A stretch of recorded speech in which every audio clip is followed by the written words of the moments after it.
Welcome back, fellow watch enthusiasts, collectors, and lovers. This is Cal Knight, your host. I am also a watch enthusiast, collector, investor, and have been for 15 years. And today we're going to talk about investment grade luxury timepiece models. Now, this is something that is relatively new to the mass market when we talk about timepieces like haute horology being of investment caliber. Now, timepiece enthusiasts and collectors like myself and some of the wealthy folks who have been studying this for years have understood that watches aren't only a great way to enjoy amazing works of art on the wrist, like this Audemars Piguet rare rose gold Japan edition diver, but they are an asset class, not a liability. An asset class. And Kevin O'Leary from Shark Tank, who many know, Mr. Wonderful, came out recently in the past 3 years saying that luxury timepieces were the best investment class he actually had in his portfolio. How amazing, right? We get to enjoy watches and look at them as something that will appreciate instead of depreciate. Now, this is a topic that a lot of folks have argued for so long. And what's always entertaining to me, it's not that I'm not open to conversation and hearing what perspectives are when I see these things and read these things. It's always that those who are talking about luxury timepieces as an expense are missing the mark when it comes to which models actually work.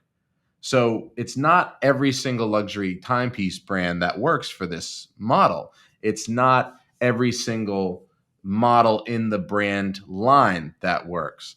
And a lot of folks will ask me what types of watches will appreciate, what types of watches are more investments than depreciating expenditures, if you will. So we're going to cover the basics today. And I'd love to see your comments, your questions below.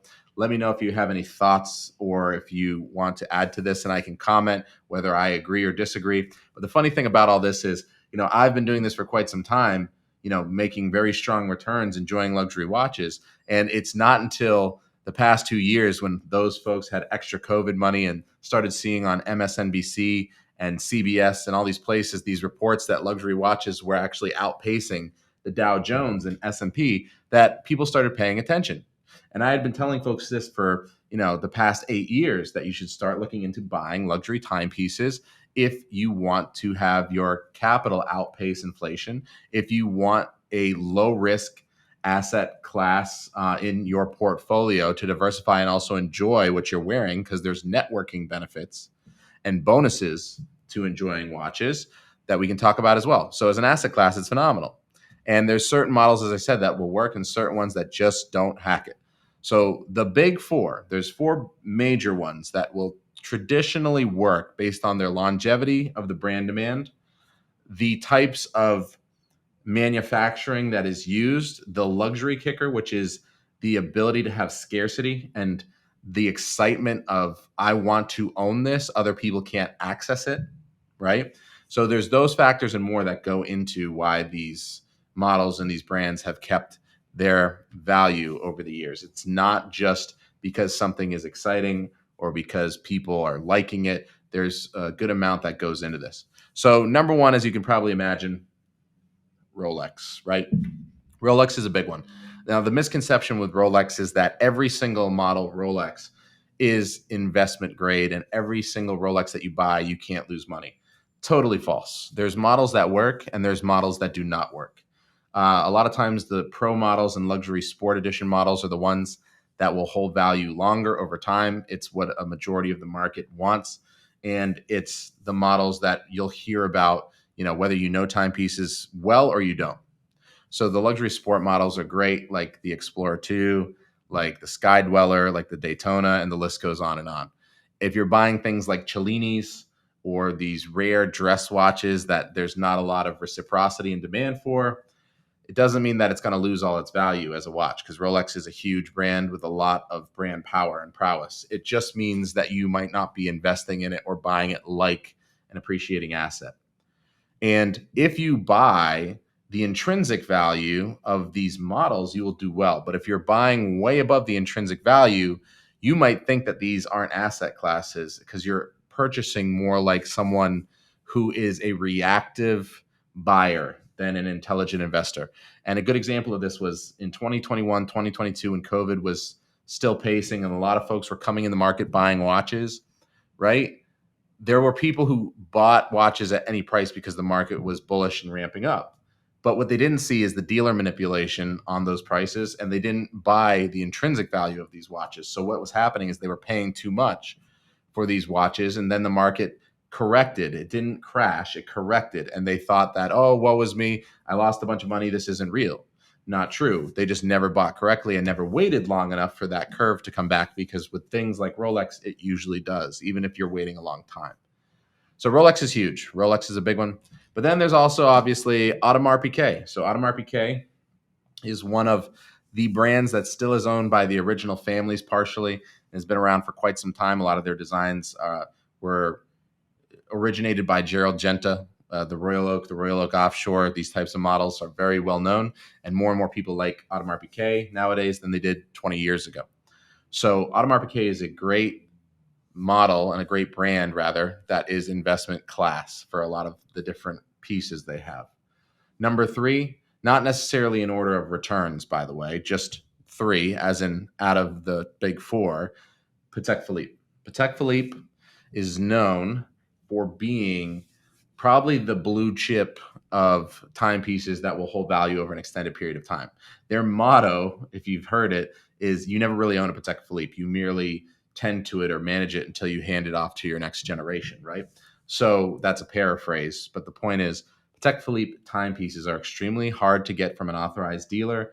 Most of the models that are sport models are going over the MSRP price in the secondary market from their retail sticker, as long as they're models that are the correct sizes and still in demand. So again, similar to Rolex, you don't want to be buying crazy zany stuff that doesn't have high complication horology work in it, but they are amazing investments.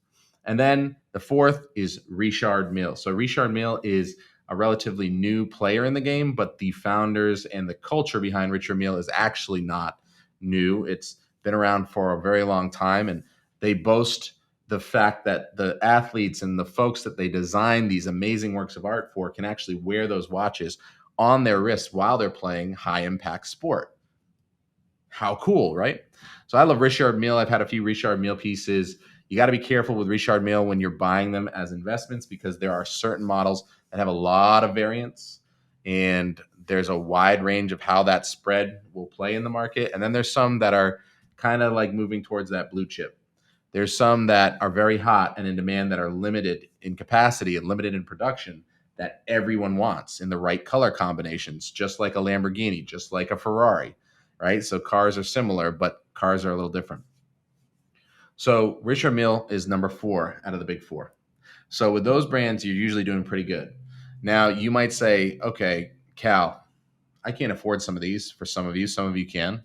What else can I look into? And what else is investment grade? Because there are some models and brands outside of these that work. And by the way, Rolex is actually a great entry point for investment grade pieces, because you can start with as little as around 5,000. Now, the big mental shift that everyone needs to make, I don't care if you're a Seiko fanboy, if you're an Omega fan guy, gal, whatever, is stop looking at things in a cheap, frugal way. The biggest difference between those who buy watches and lose money and are poor versus those who invest in watches and make money are they've done enough due diligence. They don't just trust one person telling them what the market's doing, like their dealer who has a conflict of interest, and they pay up for the right models instead of being cheap and losing money. It's not about being cheap. You have to stop looking at you moving your cash, which is now debt. It's not even backed by anything. The gold standard is removed from the dollar ever since Richard Nixon was president, as some know. So cash is almost useless. It's debt. So putting that into an asset that someone wants that's appreciating over time, outpacing inflation, is huge. But you got to pay up for the right models. Okay, so this mindset shift needs to happen for you if you're going to do this correctly. All right, so those 4 are big. You can start with Rolex, then it usually goes to Audemars Piguet, then Patek Philippe, then Richard Mille. Now, around the Patek Philippe, Richard Mille, somewhat Audemars Piguet range, we also have FP Journe.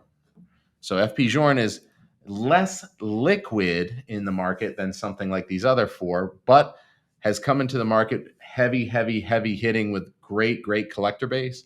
Beautiful, beautiful timepieces with amazing craftsmanship, and collectors understand the value. So when the market and the collector group understands the value, right, and the manufacturer understands what they're doing long term, making high-end craftsmanship, they maintain the flow of supply demand, and they make sure that the models are similar in design as time goes on for that legacy perpetuation, right? Meaning like they want people to buy similar ones when they launch in the future and keep the ones they have. So they control the market, and that's a huge part of looking at investing. Okay, so FP Journ's great. That's also a higher ticket. On the other brand ranges, there is capacity sometimes for certain anomalies to invest in, but these brands are not in the top five. Vacheron Constantin, actually, I should have included in the top 5, 6. Vacheron Constantin is what we call in the holy trinity of watchmaking. So it's in the top in terms of the kind of quality craftsmanship in the movements. And some of their models, like the overseas dual time skeletons, are amazing and hold value. So we can include them in that category as well, right? Now, when it comes to outsiders, there are some anomalies. An example would be Omega with its Speedmaster Moonwatch limited editions, like the Silver Snoopy, like the Snoopy 50th edition, like the Porsche edition 911 that they made for the Speedmaster, right? But there's very, very few models. This does not work aggressively with things like Omega and other variant brands. Even though you can buy those brands correctly and they'll not depreciate more, you're not really getting a lot of upside appreciation on certain brands outside of those 6. So it can work with certain models in Omega. Sometimes it'll work with 1 or 2 in Cartier, because Cartier has been around forever and they're starting to make designs that have more interest in the market, right? But that's really it. You can get lucky sometimes, and certain brands are really making a push to encourage this type of mindset with their brand long term, instead of just being a fly by night. You buy it in the store, you immediately lose 50% and your butt when you leave. Or, this mentality that I'm just buying it and then I don't want to be with the brand anymore after that. So a lot of companies are really pushing for this and really trying hard to replicate what AP, Rolex, Patek, Richard Mille, FP Journe, and Vacheron Constantin have done. Okay. So I hope this helped you frame that up. If you have any questions, leave them below. And also, as a disclaimer, please do not take anything here as financial investment advice in terms of taking it to action unless you do your own due diligence. This is for educational purposes. These are my experiences. So please make sure whatever you do your own due diligence. You ask questions, you do your research. Don't take this as sacred word. And again, this is coming from 15 years of experience in making a really good amount of money doing this, collecting a lot of beautiful pieces that are rare and amazing, and meeting amazing people along the way. We'll have a bunch of new content and info for you guys like this that can help you level up, enjoy amazing pieces, and tap into the beautiful world of haute horology. I'm fortunate enough to work with people like the world-class Benison, who repairs these pieces that no one else will. So we're going to go back in there and check out some of those high-end horology units that are these investment pieces and generate more exciting content for you guys, okay? Until next time, I'll see you. Like, share, subscribe. I'll talk to you soon. Peace.